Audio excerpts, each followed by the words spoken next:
I'm sure all of you guys know you all are here for an Instagram marketing session. This session, just a disclaimer, is not going to talk to you about how to be an influencer.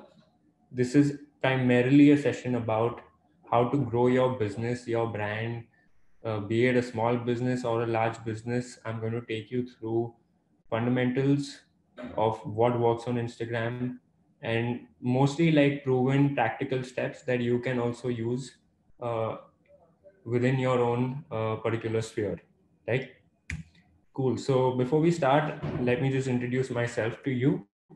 My name is Veer Saini, and I'm currently the director at GCC Hotels. Over here, I am actually in charge of the digital transformation of the entire business. It's basically an orthodox, like it's a traditionally run business, and since I have a digital and marketing background, I'm spearheading the digital transformation of this current business. Before GCC, I worked at IID as a marketing strategist, and I am a full stack marketer, which basically means that uh, I have covered all aspects of marketing, from social media to marketing automation to website to SEO development. So I'm going to be bringing in tips from not just Instagram, but basically going to give you a more holistic approach to how to approach Instagram in this particular session. So let's begin, right? Uh, I'll just introduce you to some house rules. And before we start, I want you to know that this session has to be very interactive. The success of this session, I hope like you guys reply as much as possible and be as interactive with me as you can, because that's just going to give me a lot of feedback and will enable me to deliver this much better to you. Okay, so very simple rule. I'll be asking you a lot of questions in this session. You can reply with a yes if you agree. You can reply with a yes, yes, a double yes if you strongly agree, right? And you can reply with a no if you disagree. Awesome. Yes, yes. Great. Okay, so my first question to you guys is, do you all have an Instagram account? Yes, yes. I don't see any no's over here. I just saw one no. Interesting. Awesome. Next question. Are your friends on Instagram? Yes, most of all our friends are on Instagram. I'm sure all of us know people who are on Instagram, and we ourselves are in most cases. Do you have or do you follow influencers on Instagram? Pretty sure the answer to that is yes as well. Do you spend hours on Instagram? So, personally speaking, I have set a 1 hour timer for myself of late so that I don't go beyond an hour, but it's a very hard thing to maintain. Could you guys could you guys just like give me a gist of how many hours you actually spend on an average? 26. Awesome. I think the average has to be around 2 to 3 hours. Like that's the minimum of like what people unknowingly end up spending. Like even when I was one day checking my phone and seeing, okay, how many hours do I actually spend on this app, I was very shocked to know that on an average I spend easily more than 2.5 hours. Right? Pretty much the same answer from most of y'all. Okay, reply to me with yes or no. Do you look like this every night? A lot of yes yeses to this. Awesome. So the reason this is how you are, this is how all of us are every night, is that Instagram as a platform is designed to be addictive. The people sitting in the Facebook office, in the Instagram office, are figuring out one way or another to make you spend more and more time on Instagram, right? And to be honest, I have not seen, at least in my life, an app that is as addictive as this one. I would personally say I'm also addicted slightly to YouTube, but Instagram just has this kind of an effect on everyone, right?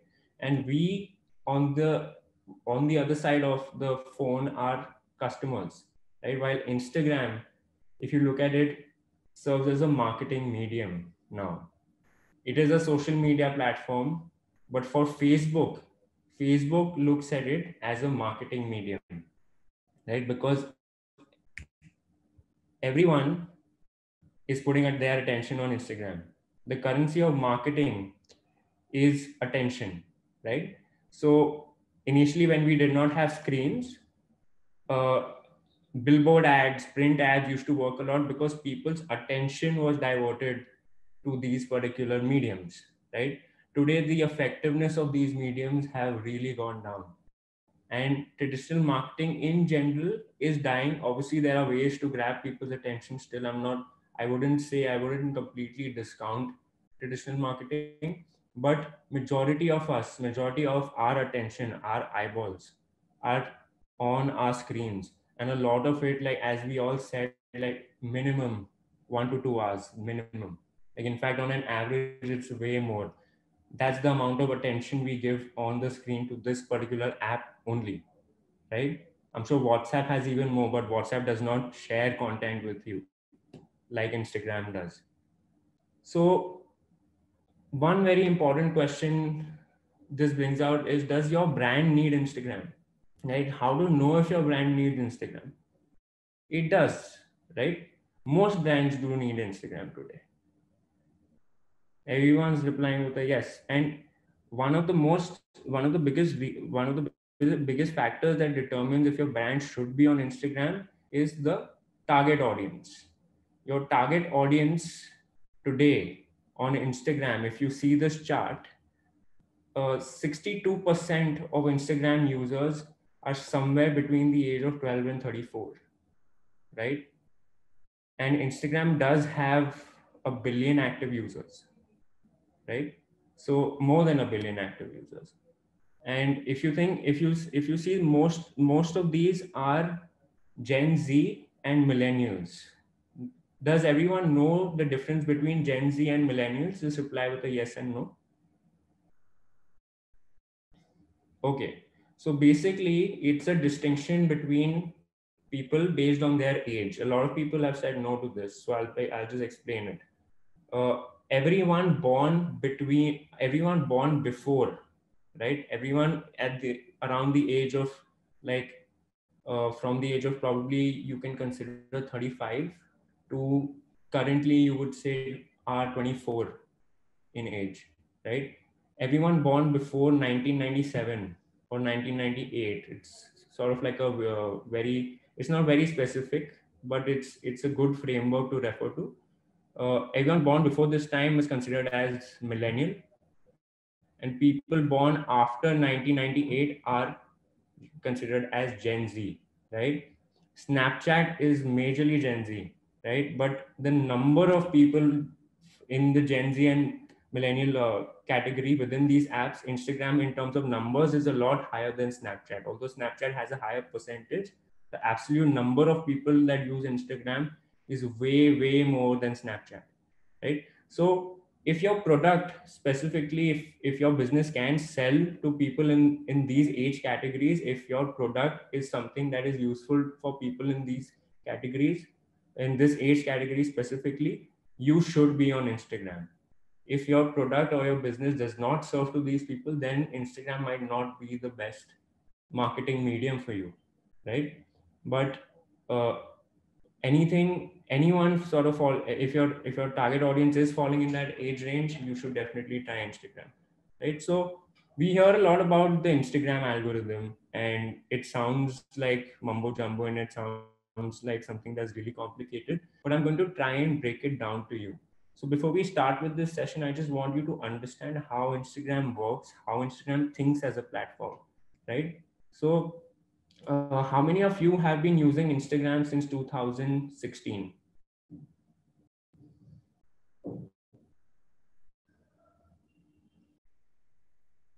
A lot of you have, right? If you remember back in 2016, in fact, before 2016, Instagram was very different. And one of the main things that was different about Instagram was that it had a chronological timeline. What do I mean by that is every time someone posted something, right, you would see that on your feed. At all of your friends, whatever they posted, you would see that on your feed. It worked as a timeline. So you could see whatever is the most recent post, you would see that first. Whatever was posted a little before, you would see that after, right? But it used to work in a chronological order.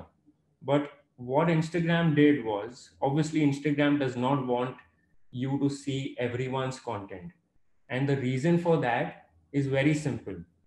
They want, they basically want you to pay as a content creator, as a business. They want you to pay so that you can reach out to all your followers.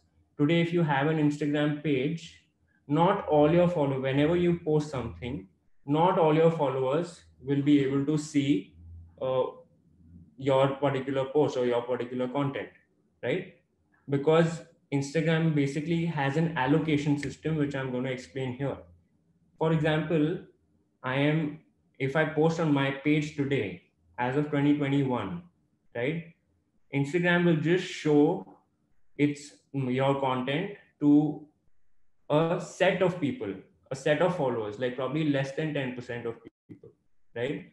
Instagram will first show it to these people who are people who engage the most with your brand, who talk to you on your DMs, who respond to your stories. It will show that to these people first. Based on how this set of people react to your content, Instagram shows the content to the other set of people, the other 10%, the other 20%, right? So that is how things go viral. If everyone out of your following just gives a very good response, everyone's liking it, everyone's sharing it, is when Instagram sort of thinks that, okay, this is getting a lot of traction, let me push it to more people, let me push it to the explore section, right? And that is how this particular algorithm works. So currently, if you want to post something, not everyone can see what you are posting. And when it comes to brands, most brands today have to advertise in order to reach out to people. But why spend the money when you can actually do some things really right and reach a good amount of people without having to spend any of this money, right? So that is what we are going to learn today. The kind of things you need to know to ensure that you have an engaged set of followers. And this also proves that a high number of followers means very little, because I'm sure, I'm just going to pose another question. Have you seen pages which have a lot of followers but very few likes? Have you seen pages like these?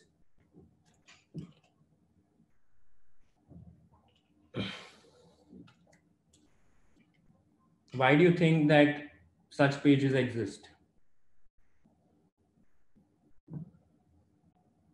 A lot of them have paid followers, fake followers as well.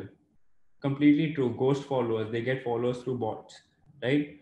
What this is indirectly doing is, although these pages seem like, okay, they have so many followers, oh my God, they have 50,000 followers. But when you actually see who's liking their content, you'll end up seeing that, oh, no one's actually liking it. Very few people are actually liking their content. So you, a lot of times why this happens is that they brands end up want to grow followers. They feel that followers mean a lot, right? Even if they are not getting fake followers, they might end up spending a lot of money to get followers. They might run a lot of ads so that people can come and follow them, right? But are you engaging these people, right? Are these people engaging with you on a daily basis? When you post something normally without having to spend money, do these people actually like your content? Do these people actually respond to your content, right?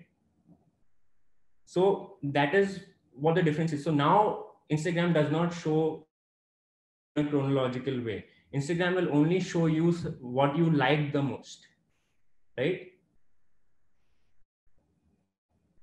And what matters here more than followers is engagement. And I don't mean disengagement, I mean the engagement rate, right? So basically what engagement rate stands for is the number. You guys should write down this formula because it's very important in social media marketing, and in fact in all kinds of marketing. Even if you're doing email marketing, engagement rate is something you can measure, right? If you're doing SMS marketing, engagement rate is something you can measure. So engagement rate the number of people who engage with your content out of the number of people your content reaches to. So for example, if you have 100 followers and that content reaches to 10 people, right? And out of those 10 people, only 2 people like it, right? So your engagement rate here is 20%, which is actually very high. But generally smaller accounts have higher engagement rates. As and when accounts keep growing, their engagement rate reduces because Instagram want them to obviously pay advertising money so that they can reach out to everyone else. But if you have high quality content, your content will naturally reach out to more people. So this is a metric which is very important, and you really need to keep this in mind, that engagement rate and engagement matters a lot. Followers don't matter as much. Chase engagement, do not chase followers, right? Because if you are using Instagram for marketing, your end goal is not followers, your end goal is revenue. And revenue basically comes from, okay, you have put something out, you've put out something about your product, people end up seeing it, people end up purchasing your product or signing up for a class or a course, or it could be so many different things, right? Now what counts for engagement? I'm getting this question a lot. Engagement stands for anyone who has liked, anyone who has commented, anyone who has saved, yeah, or anyone who has shared, right? Any of these things, if you get a high rate of it, you have a high amount of engagement, right? Likes, shares, comments, and saves majorly, right? And if your audience today is liking your content, a good amount of your audience is liking your content, that is a healthy sign for Instagram, for your Instagram account. So as a rule of thumb, if you're a business account, your engagement rate should be minimum 5%, right? And your if you are an influencer or if you are a personal account, your engagement rate should be, as a healthy metric, a minimum 15%. So 15% of your followers need to at least like your posts. So that basically means that, okay, your audience actually likes you, your audience wants to hear from you, right? Now some people are asking me, what is the difference between engagement and reach? Reach is the number of people your content reaches to. Engagement is the number of people who actually give a like back or give a share back or give a save back, right? So let's start with the basics now, sort of giving you a gist of how today Instagram is working. Okay, so now let's just, for anyone who is, I'm assuming there are a lot of people here, so for anyone who is still slightly new to the platform, you need to know your objective. Number one, why am I using Instagram? You are actually not using Instagram so you can drive a lot of sales and acha matlab, I just want to sell my products. You will sell your products, but you sell your products only to people who are interested in buying it right now, na? When someone follows you, they are not interested in buying your product, they are just interested in your brand. They might be interested later, but it is up to you to keep them engaged, keep showing them content, so eventually they might buy your product, right? So your objective is to build a pool of people who want to hear from you. Not just don't build a pool of followers to show that number. Build a pool of genuine people who want to hear from you. That makes a very big difference, right? Another thing is that you need to stop selling, right? Yeah, this is a very basic thing. Now tell me one thing. I'm giving you an example. Friend A and friend B. Friend A is someone who will always uh, call you when they need something, right? Friend B is someone who will keep sharing memes with you, who will probably who would give you a surprise, who would surprise you for your birthday, right? Who would share, who would probably listen to you when like you want to be heard, right?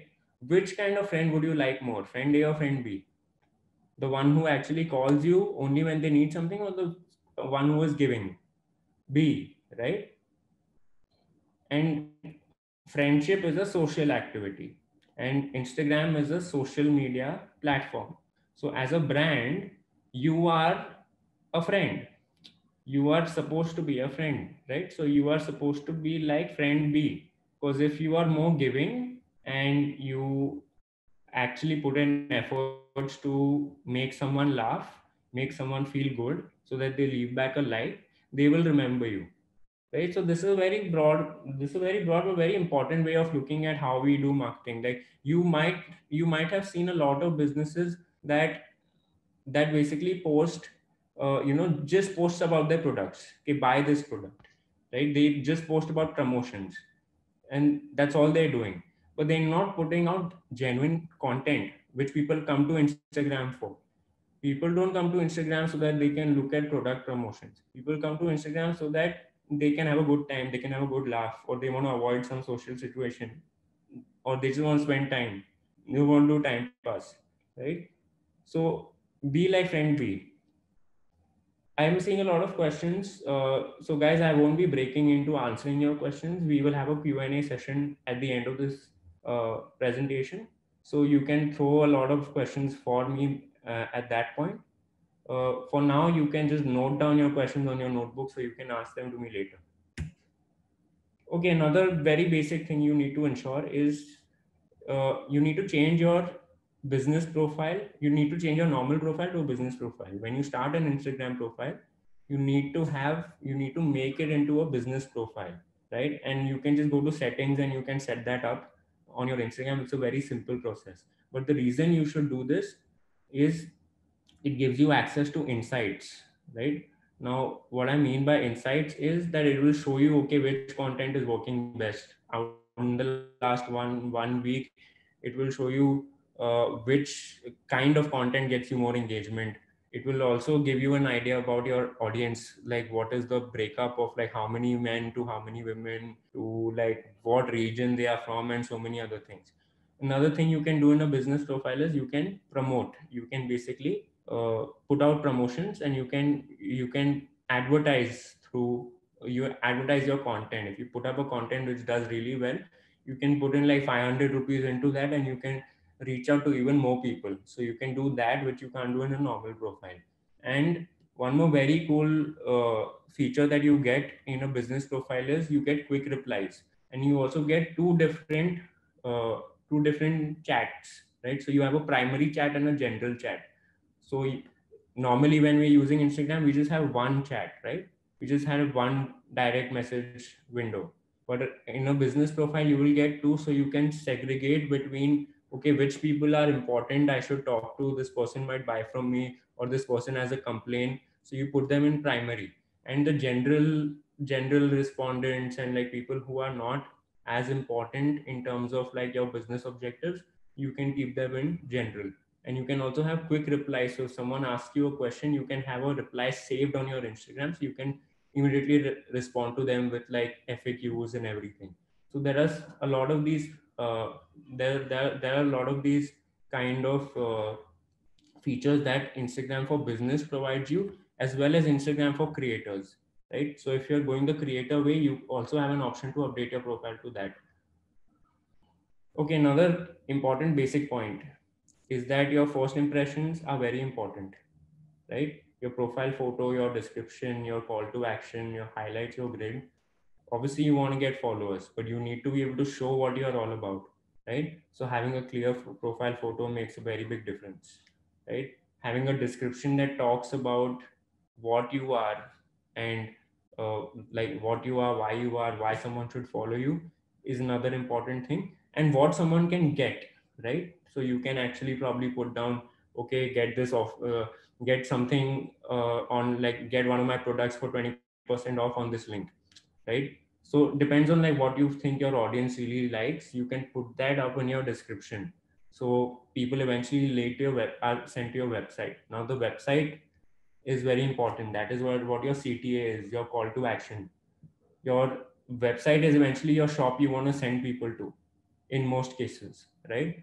And people are not going to buy through you from Instagram. They are going to either call you. If you don't have a website, I do recommend you always have a website, whatever business you have. you should have a link to your website. But sometimes that is also not enough, because what if you have one website but you have multiple products, right? So Instagram is just giving you option for one link, but you have 10 products and you want to give them the option of visiting any of the 10 and at any point, depends on what you're promoting.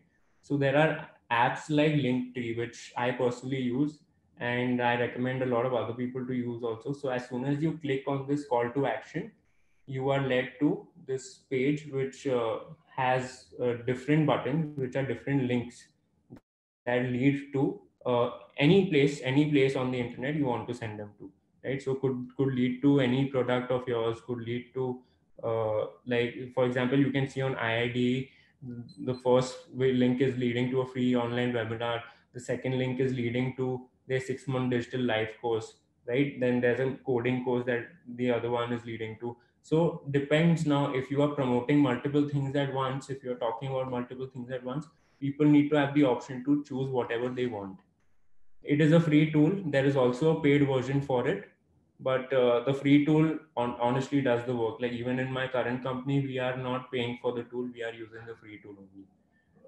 And highlights is another very cool way to show people about as to like what your business is about, what your brand is about, and what are the kind of activities you'll do, like what you're all about, right? So you highlights a very good way to sort of show everything. It serves as a catalog for your business. So does your grid. Now if you look at this is the grid that we had worked on in IID when I was back in IID. I was managing their Instagram, and we initially had a very sort of inconsistent grid. We changed the language to blue. Blue, according to us, was like color of learning, and we sort of changed that entire outlook. And if you actually look at it now, the D in IID is that blue color, which is what it stood for. And we have always stuck to that sort of consistent tone, which has a subconscious effect on anyone who is viewing your profile. It looks professional, it looks like someone's put effort into this, and obviously that increases your likeliness of getting a follow back from people. Okay, so these are a few basic things that like I've told you, like okay, have your grid in place, have your highlights. I'm sure a lot of you, a majority of you already know, okay, these things are important, right? Now what I'm going to jump into is essential marketing strategies for Instagram. Uh, Now these are important strategies that you need to ensure before you even like start planning your Instagram activities. Now, a lot of you might be in different positions. Some of y'all might already have pages. Some of y'all might be thinking of starting an Instagram page, right? A strategy when it comes to any kind of marketing you are doing, you should definitely first think of these strategies, right? And why do you need a strategy to start with? You cannot work like a headless chicken, right? You can't just like go in any direction. You need a plan. You need to know, okay, this is what I'm doing today, this is what I'm going to be doing a month from now, right? Only if you sort of chart this all out, right? Only if you have these things sorted in your mind and like with your team, will you guys actually be able to sort of grow your Instagram and make some good use to it. Okay, so uh, the number one strategy that I want to leave you guys with is that you need to identify your niche before you start with anything, right? You need to know what my niche is, right? Now, very simple. Let's just have a small activity here. Guess the niche of this brand.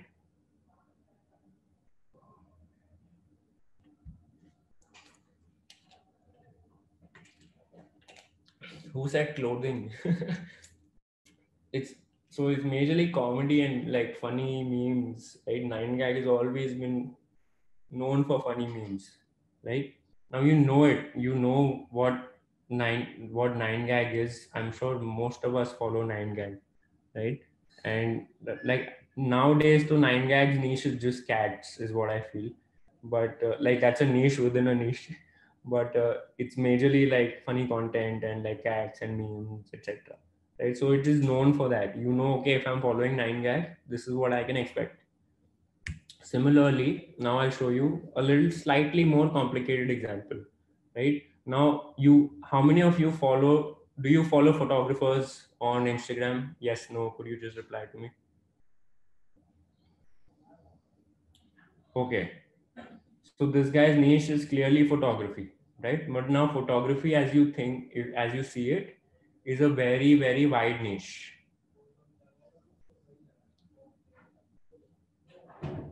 Yeah. So let's go to Instagram. Let me just go into mobile view.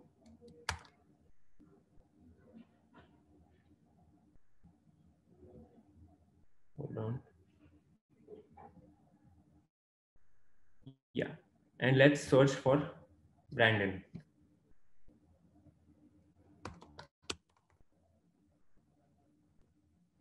Cool. So let's check out his niche. You guys can also take it out on your phone and you can check him out on your phones as well. Anything more specific you see about the niche? Like it is for photography, but what kind of photography is it? Light photos, light paintings, portraits, people photography. Okay, so see, it's mostly people, right? And if you also see more clearly, the shades are also very similar. So his niche is a kind of aesthetic. You will find blues, pinks, and like orange kind of like shades almost in all of his content. You see this.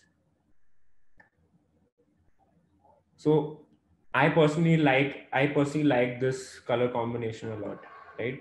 So he's made a color scheme into his niche, right? There are so many photographers out there, right? But he has stuck to, okay, he's like, okay, people like this color scheme. Let me let me make something out of it and let me sort of reinvent it every time I click a photo, right? Because he clicks photos everywhere, every corner of the world, but he's sort of fitting that into this particular look, right? And which is why people follow him, and majority of them are models, right?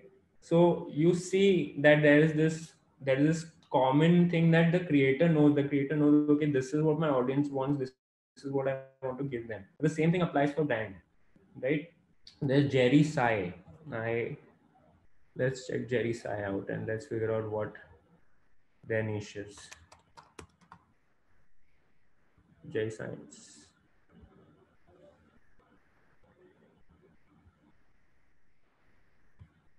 Very clearly, I think this is very straightforward.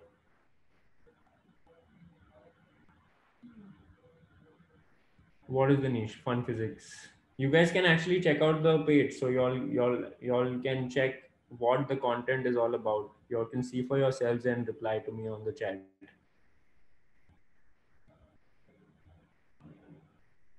It's majorly science, right? And if you see all of his content has a very big caption, right? Because it's informational, it's informative. Like he's there's some or the other fact that is being thrown at you, right? So this is again a kind of content niche that is present, and there are like so many different kinds of niches for that matter, right? So let's just do one more thing. Let's check out what IID's niche is.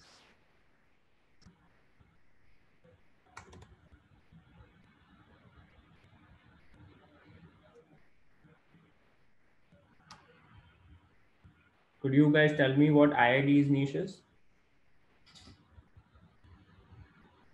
Education, blue, brand color, digital marketing courses.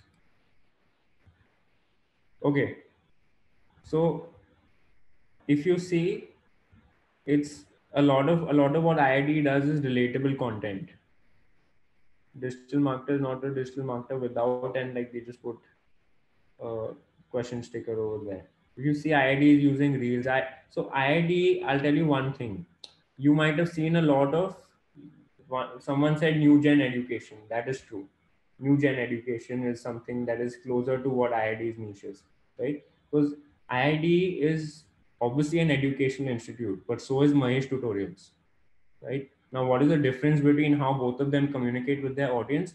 IID tries to show the fun aspect of learning in every interaction, almost every interaction they have with their audience, right? IID wants to make learning fun.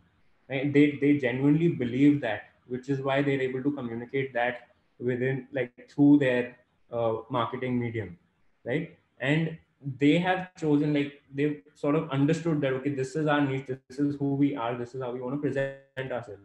So this is a very important thing for you to know about your brand. Who are you, and what is the kind of niche you want to sort of enter? You check your competition, what they're doing, and you sort of decide for yourself, okay, this is the kind of niche I want to do, I want to be in. So whenever you are trying to decide a niche for yourself, you should do this exercise and you should try to come up with this statement, right? Now, very simply put, just put this down. Follow us for dash. When you're thinking about your brand, what do you want people to follow you for, right? And that is what you will provide. And ask yourself, is what I'm providing of some value? For example, in IID, they always sort of provide, there are many things they provide, like there is content, but that they also do a lot of free webinars, they also do a lot of these engagements and these meetups to keep people engaged, to keep their audience engaged, right? Now, this is like one of the things people follow IID for, generally one of the biggest things. So you should also know what to, like, what do you want to make people follow you for, like what is it that you are going to give. So that is where you will get to understand, okay, what my niche is actually going to be.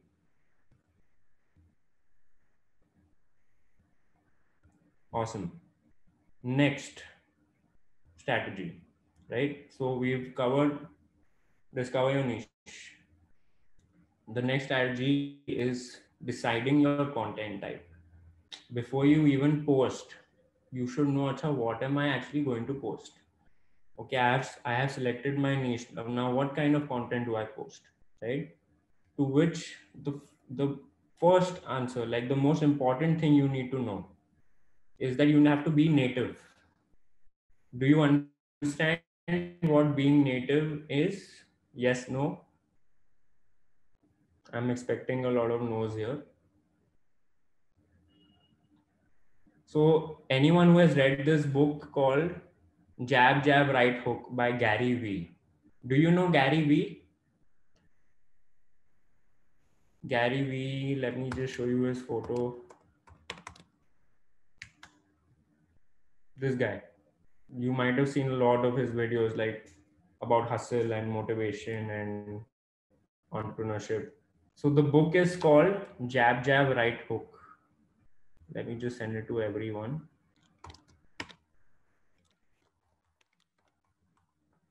And he actually wrote this a while back. But the idea is that you have to be native with your content. Now, what do I mean by being native? I'm just going to explain to you. Okay, now what does being native means in the first place? A native is a person born in a specific place or associated with a place by birth, right? Now let's uh, let's do this small activity. Uh, tell me, if you are looking for a recipe, which platform would you go to out of these two? YouTube. If you want to just laugh at memes, which platform would you go to? IG, right? Now, another question. Okay, if you want to watch, like, reels, for example, obviously reels are on IG. Rhetorical question, right? But what we mean by native is content that was born on that platform, right? Reels were born in Instagram, right? Now, if you look at option A and option B in the next example, which content type was born on Instagram? A or B? Reels was born in TikTok. Completely agree. A, right? This is the dude with the sign format. This was this actually was born on Instagram, right? Which is why if you try this for your brand today also, it will work. But option B, where do you think this was born? Like this kind of content, this looks to me like someone saying FB, like, but it's very generic. Like you would put something like this on a blog, right? This kind of content, like what is, so it is asking what is the size of a tumor. Content like this it belongs in a blog. It does not belong in Instagram, right? So it's very important to know, acha, this is something, option B is something you should never do. You'll see a lot of brands making this mistake, a lot of agencies making this mistake, right? Option A is something you have to go for. You have to ask yourself, okay, is the content native or not, right? If you, now, how can you turn option B into native? Can someone tell me that also?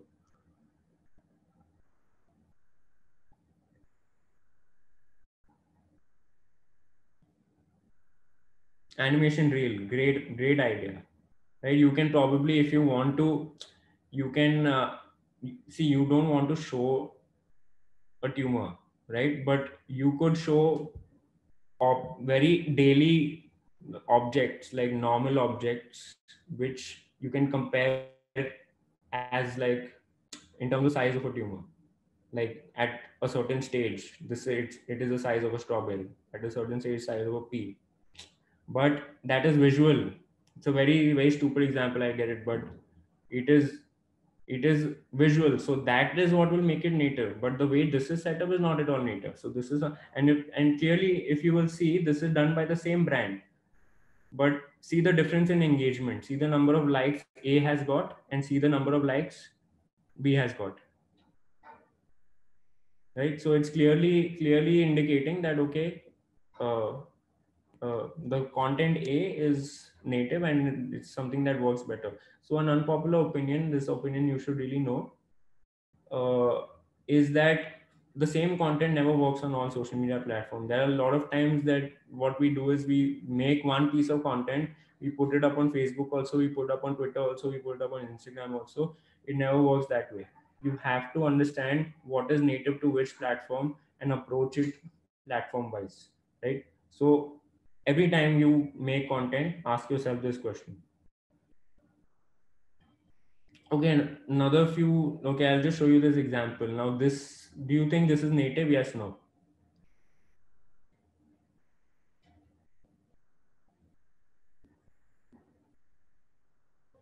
Someone saying, is Twitter content posted in IG after a certain time native? Yes, it is, because see, Twitter content, if it is funny, can be turned into a meme, is native to IG, because memes are very native to IG. So everyone saying, okay, this one is native. I would also say it is native. Now, why am I saying it is native? One, it is photography. A lot of people come to Instagram for photography. And products, they probably place their products also in good way. So I would pass this as native. So one thing I really want you to notice about Chumbak is, even if you check out their page now, let's just see it.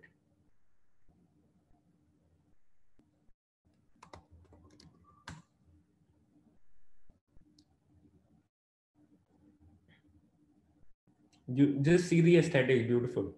Like they really get what they're doing. Like if someone is really likes to see, even if they don't want to buy, if this is their aesthetic, if this is the kind of this is the kind of products they would like to keep in their house, they will definitely follow this brand, right? Because they display it in such a way, they display it in a very native way, right? They are using photography. It's as simple as that. Instagram initially was a photo sharing platform, right? So that is the most native thing on Instagram. Like sometimes we tend to overcomplicate things कि अच्छा photo के साथ text भी डालते हैं, number भी डालते हैं and everything, but just put a photo. That will get you more engagement than like putting text, because as soon as a customer or as soon as a user sees text, right, they will think that, okay, this is an ad, right? And everyone, no, none of us wants to see ads, right? We just want to see good content.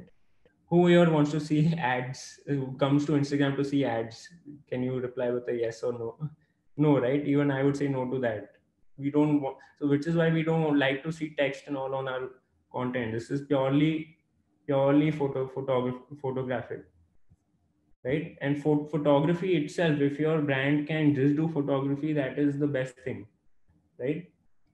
So being aesthetic, like you look at Narathai, how they do. This is a restaurant in Bombay and Delhi, I believe, and they have maintained this really beautiful aesthetic. They're all about Thai food and Asian food.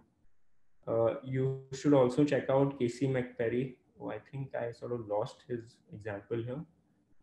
Check out this guy. And I'm just telling you, check him out so you can probably take some inspiration. McPerry.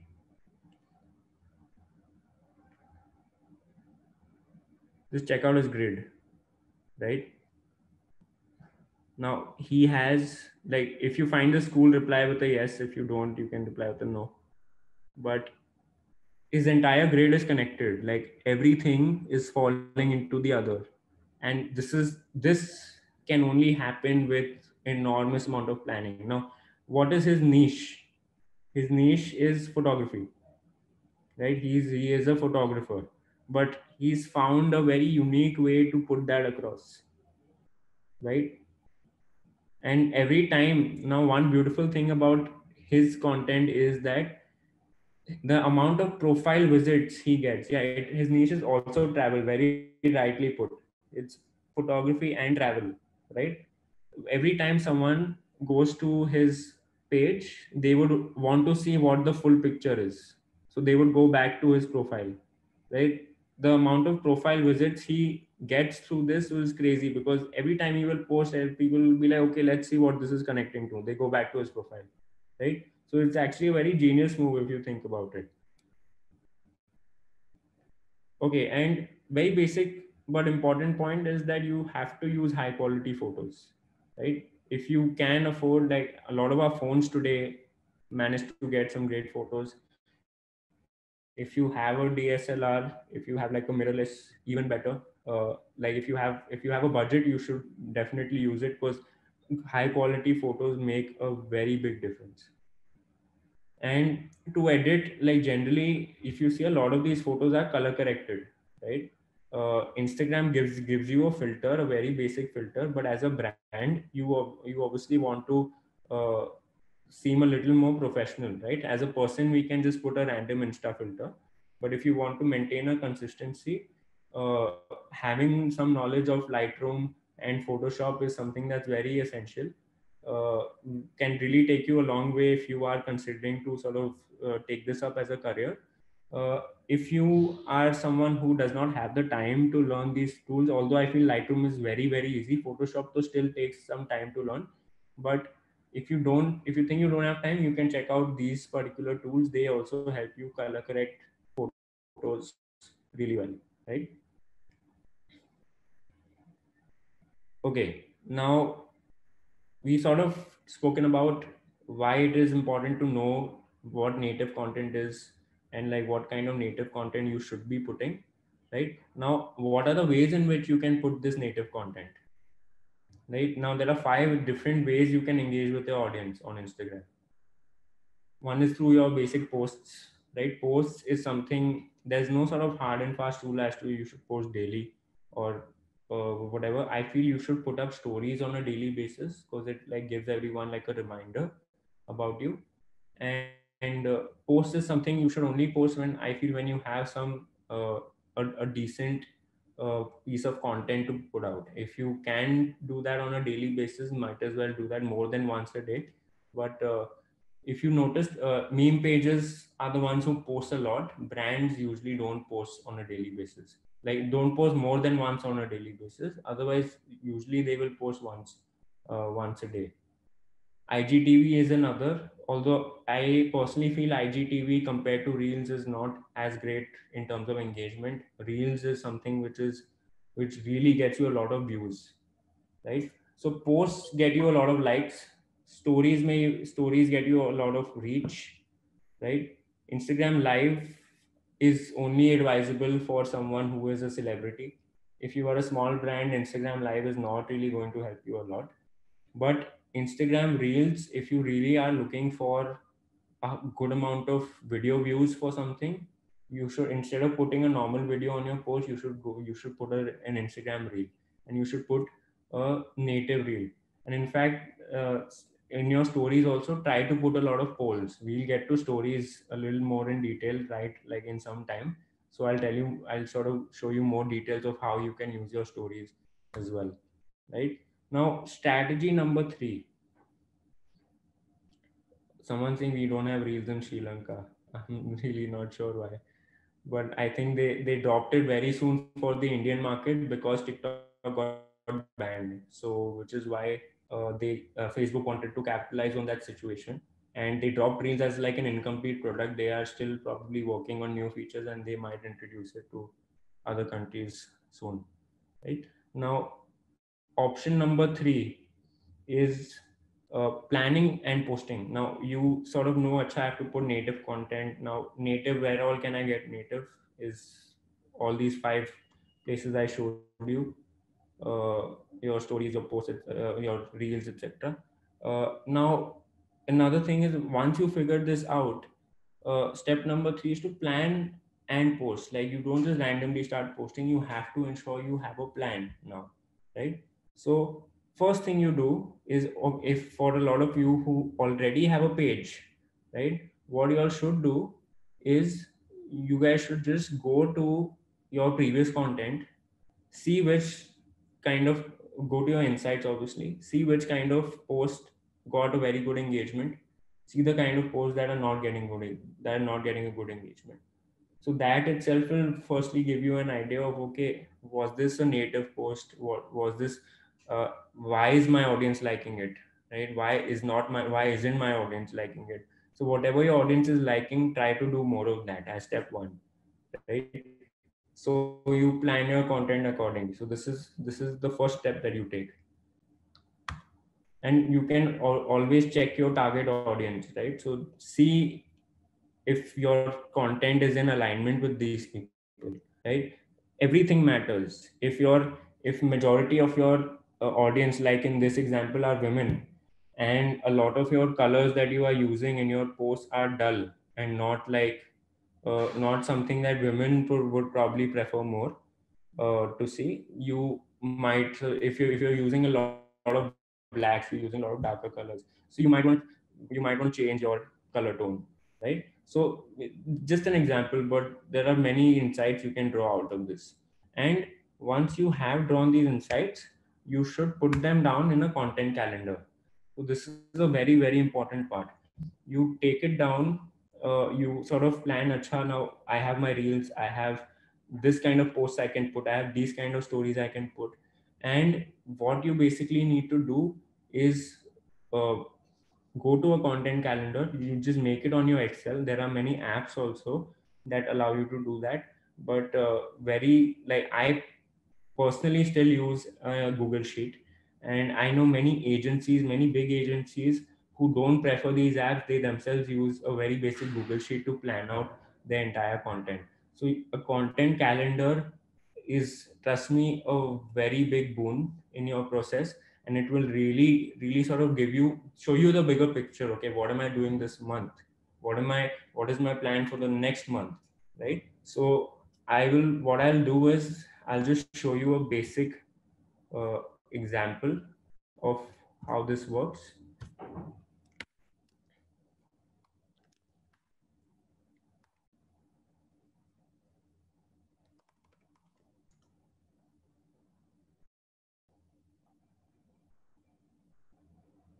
So you can see that I have my company dates, then I have my content planner, right? And I have already planned, okay, this is what I want to put on April Fool's Day, this is what I want to put, like, am I putting a post, am I putting a story? So all of this stuff we plan in advance, right? And we basically assign, okay, who is going to do the copy, who's going to do the creative. I my current company is just like one person, but he does all of it and is able to sort of manage all of my social media for me, right? So having a content calendar is very important if you guys want if you guys want a content calendar, you guys want a sort of like a format, if you want help in that, you can just leave me a message on my Instagram, Veer Saini, and I will be more than happy to give you a basic content template that you can start using, right? Very actionable and very simple to start using. So if you guys want that, I can just give me a DM and I will send that to you. Or don't feel shy to ask.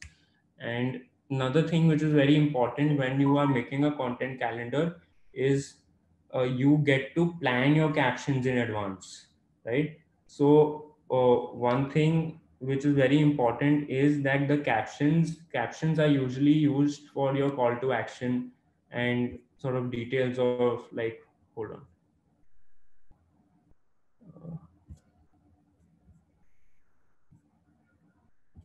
Oops, I guess I skipped my presentation.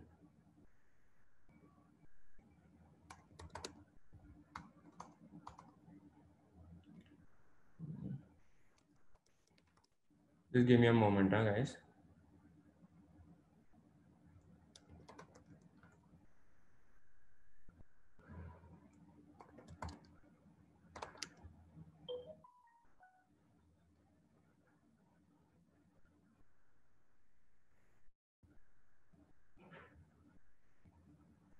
Yeah. So what I was saying was that your captions are super important. And how many of you all read captions? Can you reply with a yes or no?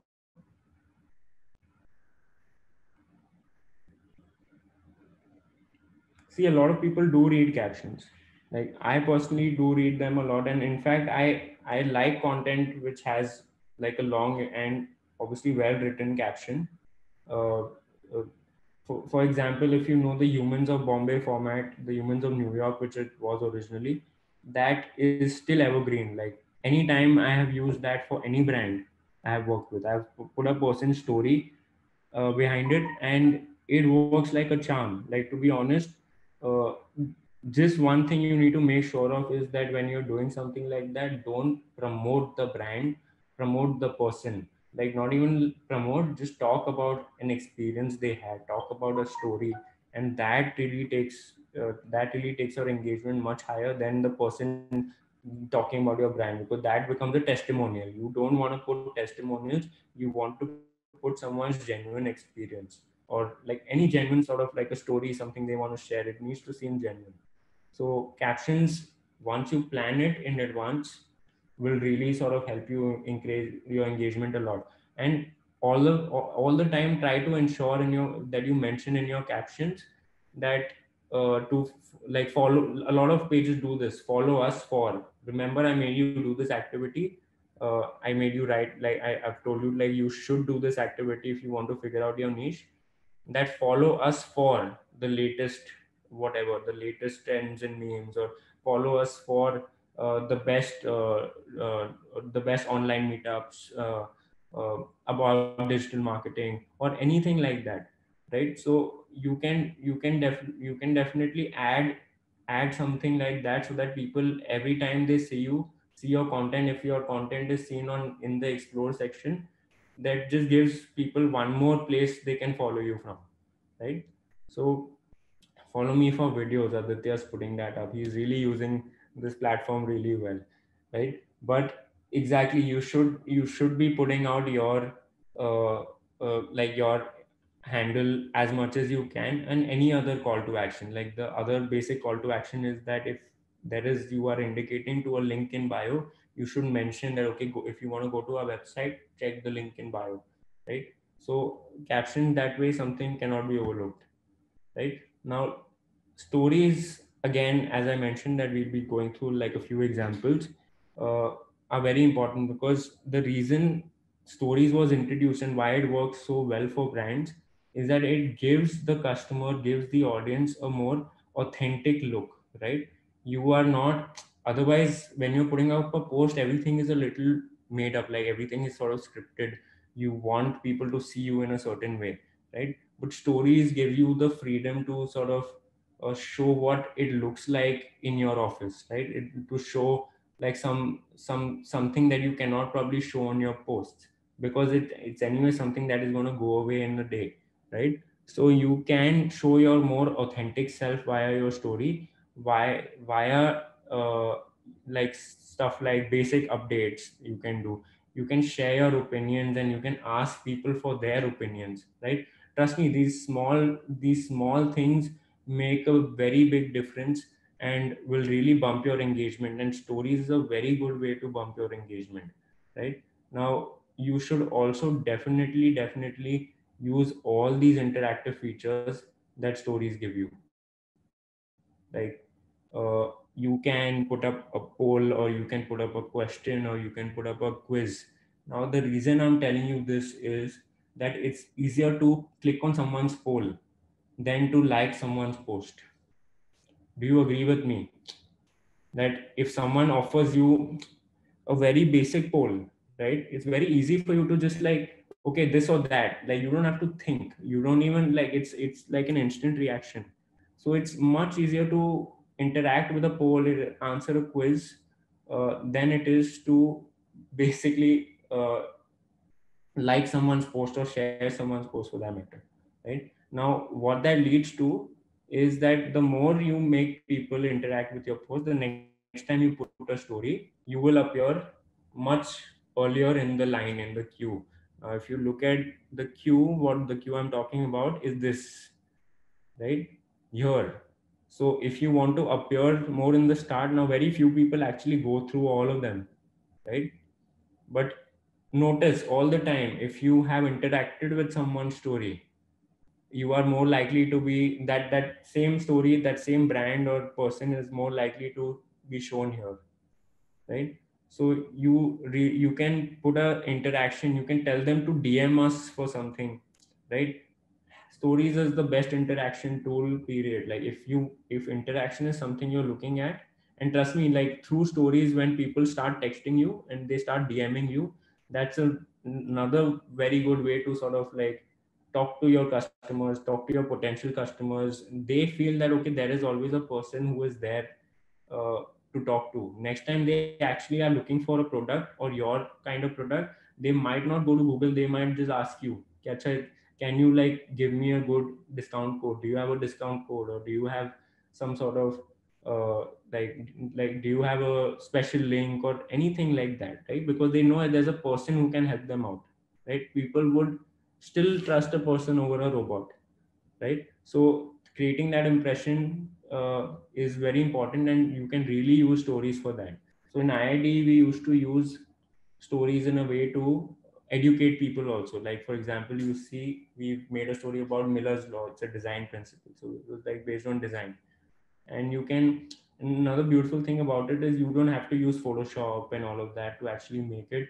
Click a photo, just put some basic text, basic communication, and that's it. Like if you want to follow your brand colors, you can just choose the color. Stories gives you the option to choose the color, but it is very time effective also, like time efficient as well. So you don't have to put too much time to actually make stories and communicate with your audience, right? Now another very cool thing about the story feature is that you can literally choose from a wide spectrum of colors. Did you guys know that if you go to the colors option and you press and you hold a color, you need to press and hold a particular color, it will give you the entire spectrum. Did you know this? There's some of you who did not. So you can actually, if you want to choose very specific color, right? Of if your brand's color is like purple, so you can like, it's probably light purple, like lavender. You can click on purple and you can hold it, and you can go all the way up till the white part. So then you can choose your brand color, right?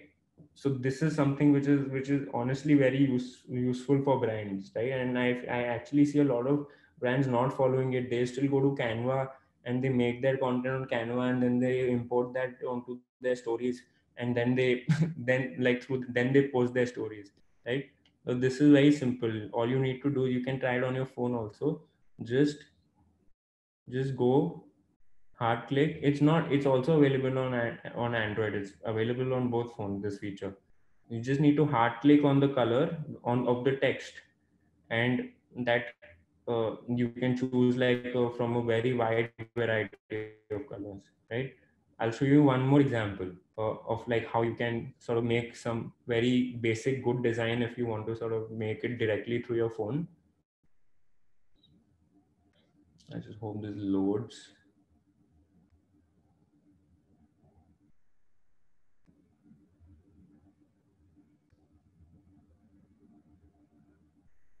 Okay, I guess there's some issue with my. If it does load, I'm just going to show you guys. Okay, check this out. Very simple. You put a text, you put another text, you click the white text, and you have a shadow. Right? Simple stuff. Like honestly, like very much of a no-brainer. Drop shadow. There's another one of a box text. This is what I wanted you guys to see. Yeah. See, put your text. Put a background on the text. Make the background of the background color and the text color same. So you just have a box now.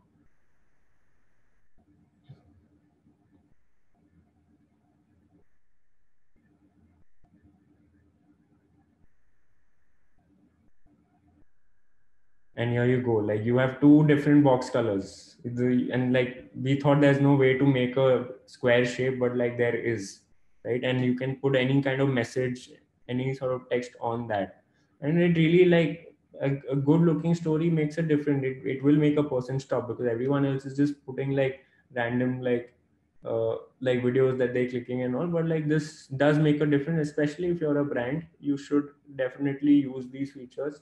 It also saves a lot of time, keep in mind.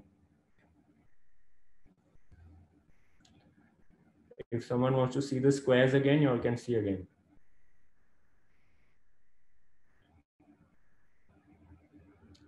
Turn the text color to green, turn the background color to green.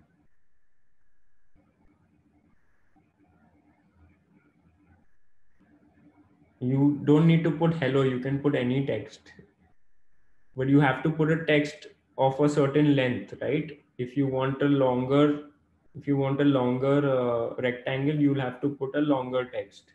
If you just want a small narrow rectangle, you'll have to put a narrow text.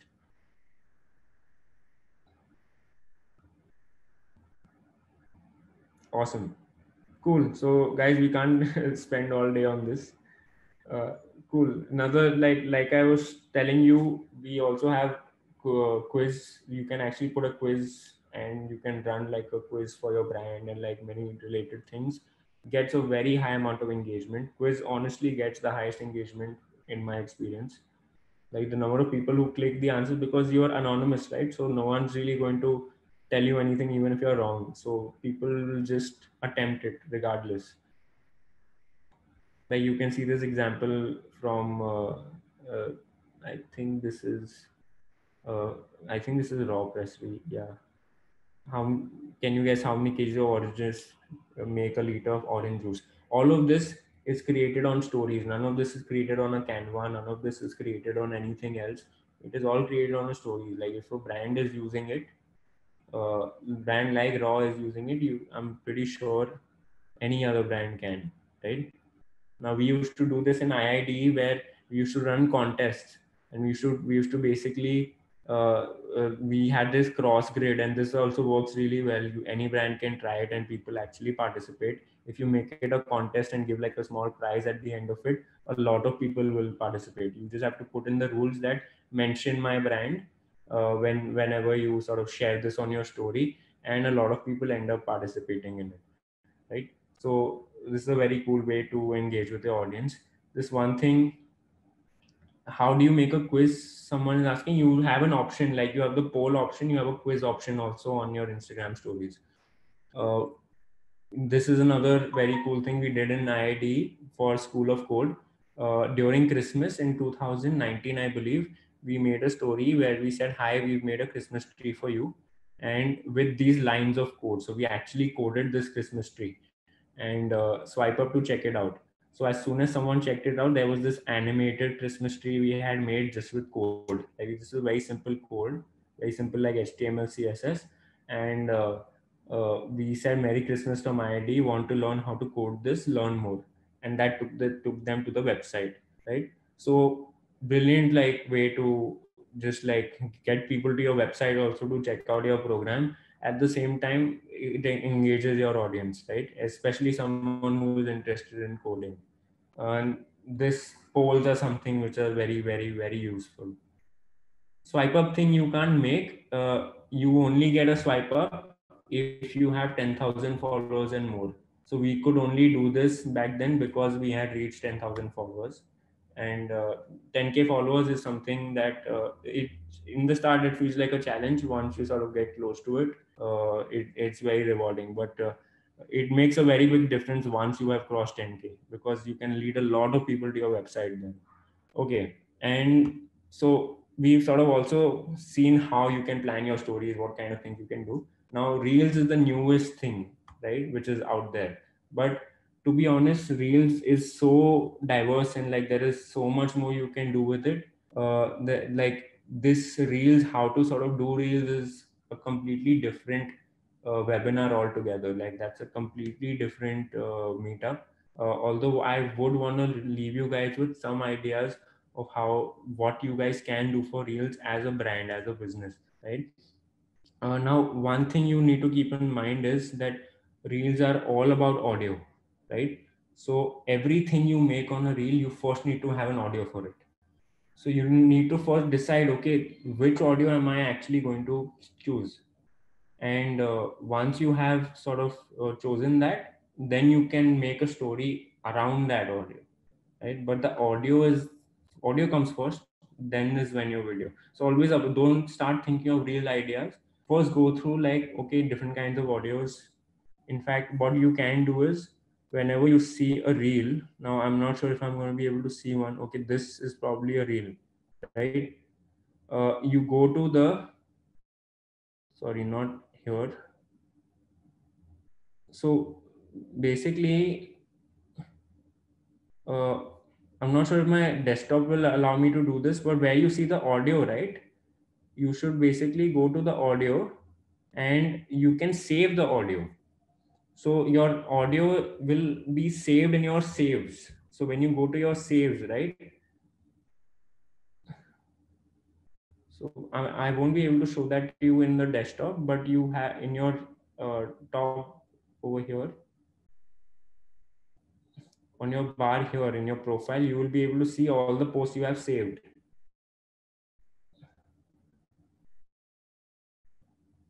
I'm able to see that here. But once you're able to see the post you saved, you can also save your audio to that. And you'll see a separate section with audio. So save all the audio, whatever reels you see, all you have to do is just save the audio and use it for a later day, right? But once you have the audio, you know, okay, what audio can I use for my brand? And like, what kind of story can I fit into this? And then it will just come to you, right? But the audio is something that is the most important. So keep that in mind.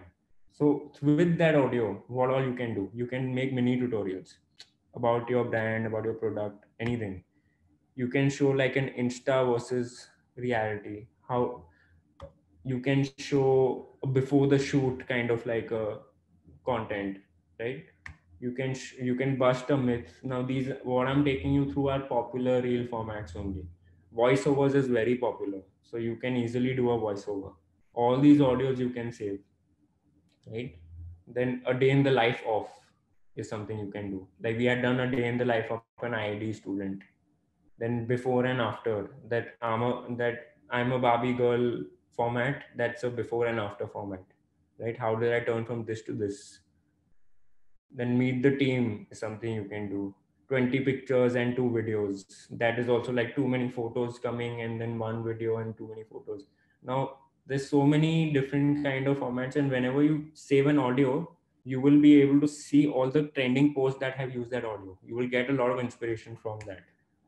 3 reasons why, tips and tricks, unboxing something works really well on Reels. So there's a lot you can do. Just follow trends. Whatever trend you're seeing, save the audio, and you'll be able to see all the people who are using that audio. Right? You you can see, like, you can basically portray your brand. Now every brand will have a different way of using this. You can sort of decide that for yourself, and nothing is like the wrong thing to do here, because generally currently, because Instagram is pushing reels so much, you whatever you sort of try to do will get higher reach than your usual posts and everything. Voiceover, someone is asking, is whenever you see, right, someone is lip sync someone, but like in the background someone else is talking, could be like a movie dialogue. That's a voiceover. Okay, and it's all about the audio. Keep that in mind. Reels is genuinely all about the audio. The audio determines your video. And I want to sort of leave you guys with this last note before our question and answer round. Is it's now, as a brand, you will have to eventually at some point sell, right? You will have to tell people that, okay, buy my product.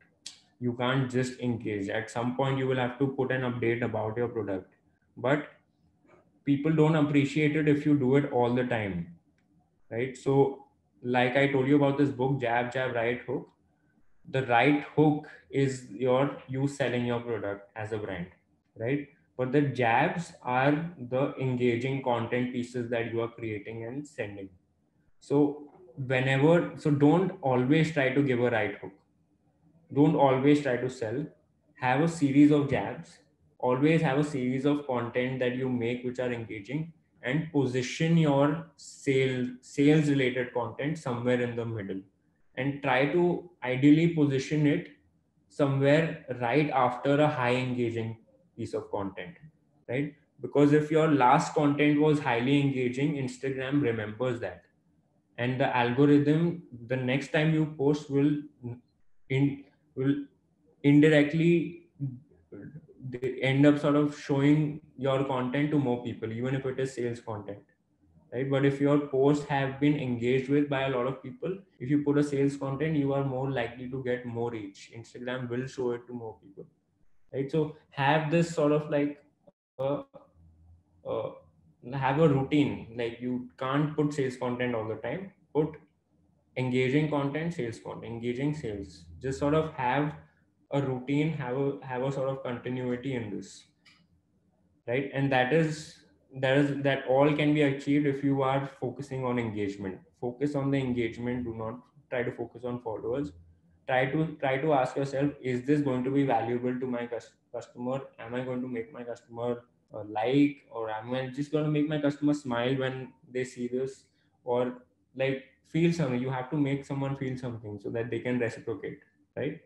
So that, on a closing note, was what we have for today's session.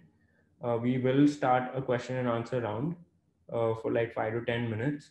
And if you guys have any more questions, right, I'm just gonna leave my ID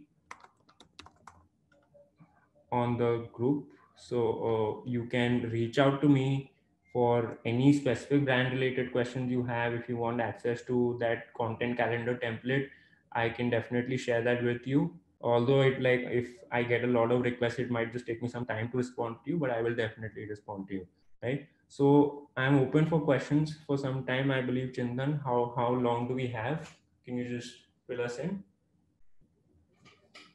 Hi Veer, you can take a short Q&A for like 5 to 10, 10, 15 minutes, 10 minutes. Okay, let's go 10.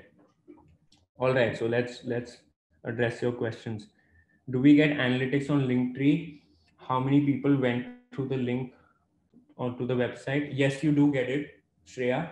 Uh, you get analytics for free. If you want more detailed analytics, they tell you to pay for a premium plan. But basic content, like, okay, how many people clicked on this over the last 1 month or something, is something you easily get. And the reason I don't invest in a Linktree premium is because I can already track how many people came from my Instagram link in bio or my DMs through Google Analytics. So because I'm able to do that, I don't really need, and Google Analytics is a free tool. So I don't really need to invest into Linktree Analytics as such. Right. But it only probably makes sense for someone who does not have the time to learn Google Analytics and everything. So that makes sense. Please tell about finding the right hashtag. Okay. Cool. So, Jay, to be honest, as of now, with the introduction of Reels and like a lot of content, hashtags are generally becoming more and more irrelevant. Uh, Although you can definitely sort of put in hashtags for many things. For example, if you, if I go, I'm not sure if I'll be able to do it here, but you can actually follow hashtags. So on your app, you will be able to see when you search for a particular thing. Uh, Let me give an example. If it is food, you are say, if you are posting about Asian food, right? Just go and type Asian food and that particular hashtag on your search bar and just see the kind of content that is trending under this. Go to that content pieces and see what hashtags they are using, right? So you will be able to find, okay, whatever content is trending, just pick some hashtags that those guys are using, will give you some extra reach for sure. I'm using a layout design on visuals on Instagram. Is using a layout design on the visuals on Instagram help to promote the brand? Sarah, yes, it does, but you cannot overly rely on it because see, you somewhere you have to compromise. If you are using a layout all the time, you might be compromising on your content. Like when a single content you are putting out, does that content make sense? Right? If it is and it is also coming out in form of a layout, yes. But uh, maintaining a grid is something which is very secondary. You should not be making your Instagram to maintain a grid. Your sole objective should be uh, engaging the customer. Like a lot of people say that, okay, I'll make a grid and like I'll put like a 3 series post and all. These posts usually look good, but they don't get that much engagement because like people who are looking at it might not really understand what's going on, right? So you have to ask yourself that, okay, if it's not getting in the way of your content quality, you can definitely do it. How many posts to share for blogging websites, Instagram page? As much as you can. Like if you are a blogging website, in fact, you shouldn't be sharing too many posts. You can, uh, I think you should post specifically when your blogs are coming out about that particular blog, like a small snippet. uh, but you should be putting a lot more stories as a blogging website, and it depends on what you are blogging about. But one thing that really works for blogging websites, what I've seen, is memes. So if it sort of works, if memes work for your the type of blogging you are doing. For example, a friend of mine had this page called Droid Racks. He had a blog about like basic he had a blog about like a lot of like technical digital marketing and like tech related things. Like it was a basic tech blog, tech software blog, but he used to drive a lot of traffic there through tech memes, right? So his page was completely tech memes, but his blog might be a little more serious, but his page sort of gave him like a good following that he can drive to his particular blog. So depends. If you can use memes, then use 5 to 6 memes a day, right? And you don't have to even make your memes. You just borrow memes from different places, borrow memes from Reddit and post it. That might really work for you. Instagram ideas for news and media. News and media, I feel you can just generally be a little like, I guess you have to have a strong opinion. One thing I feel, because when it comes to news and media, I think a lot of engagement comes with a little bit of like having an opinion and having a slightly polarizing opinion, not something that is obviously outside the uh, boundary of civil discourse, but definitely you should be like, it depends. Like consistency is main, because if you look at Faye D'Souza, she basically just puts a gray background and she puts text on it. Like it's a minimal effort kind of an approach, right? And if you look at Scroll, I think Scroll is on Instagram. They're doing it in a different way. Scroll.in. So whatever sort of works for you, working. Like you have to check out other news media sites and see media pages and see, okay, now what a lot of people do is they just put like a small headline and they put the remaining information down here. uh, One page I really follow is Brute. They have some really well produced videos, right? And they, if you look at the engagement, very high. They're mostly video content, so it's up to you as to what you can make. You can sort of get engagement out of that. Does hashtag work in the bio section? I would suggest don't really waste your space in the bio with a hashtag.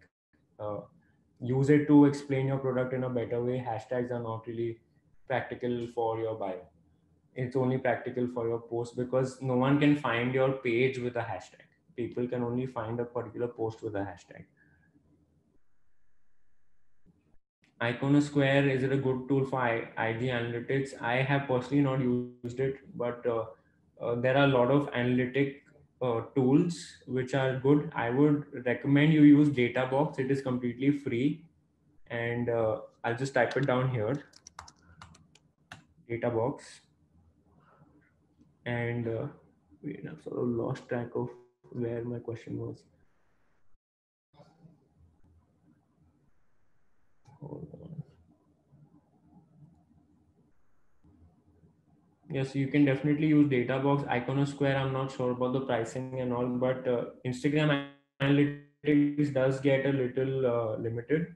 So if you are genuinely going to look at your analytics on a weekly basis, you should invest in some kind of an analytics tool for Instagram.